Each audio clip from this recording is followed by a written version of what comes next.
మంచిర్యాల జిల్లా కన్నపల్లి మండలం సుజాపూర్ గ్రామంలో నకిలీ విత్తనాలను పట్టుకున్నారు పోలీసులు. అక్రమంగా నిల్వ చేసిన 3,50,000 రూపాయల విలువైన క్వింటాకు పైగా నిషేధిత పత్తి విత్తనాలను పట్టుకున్నారు. బెరా నారాయణ, కొండ్ల గుర్ల రాజన్న అనే ఇద్దరిని అదుపులోకి తీసుకున్నట్లు తెలిపారు తాండూరు సిఐ కుమారస్వామి. రైతులు నిషేధిత పత్తి విత్తనాలను కొనుగోలు చేయొద్దని సూచించారు. ఫేక్ సీడ్స్ వల్ల ఆరోగ్య సమస్యలు తలెత్తుతాయని తెలిపారు. దానితో పాటు నేల సారం దెబ్బతింటుందన్నారు. ఎవరైనా నకిలీ పత్తి విత్తనాలు కొన్నా, అమ్మినా వారిపై చట్టపరమైన చర్యలు తీసుకుంటామని హెచ్చరించారు.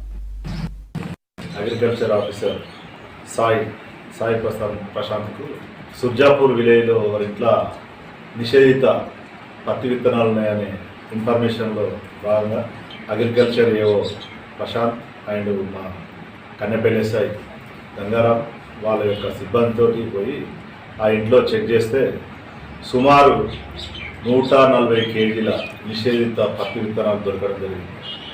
ఆ పత్తి విత్తనాలు ఎక్కడైనా ఇంటి యజమానైనా నారాయణ అడిగితే ఆ నారాయణ గత 10 రోజుల క్రితం కొండవల్ల రాజయ్య మరియు ఆంధ్రాకు చెందిన సురేష్ అనే వాళ్ళిద్దరూ తీసుకొచ్చి నా దగ్గర ఒక 4 సంచులలో పెట్టారు. అవి ఈరోజు మరి ఏం చేద్దామని నేను కొండవల్ల రాజయ్యను పిలిపిస్తే అవి బయటికి తీద్దామనే టైంకు పోలీసు వాళ్ళు వచ్చి పట్టుకున్నారు. దాని విలువ 3,50,000 రూపాయలు దాని కాస్ట్. దయచేసి రైతులు అర్థం చేసుకోవాలి. ఈ నకిలీ పత్తి విత్తనాలు వాడడం వల్ల సారవంతం ఖరాబ్ అవుతుంది, భూములు ఖరాబ్ అవుతాయి, హెల్త్ ప్రాబ్లమ్స్ వస్తాయి జనాలకు. దయచేసి ఇవి వాడకుండా గవర్నమెంట్ ఇష్యూ చేసినవి వాడి హెల్త్ పాడు కాకుండా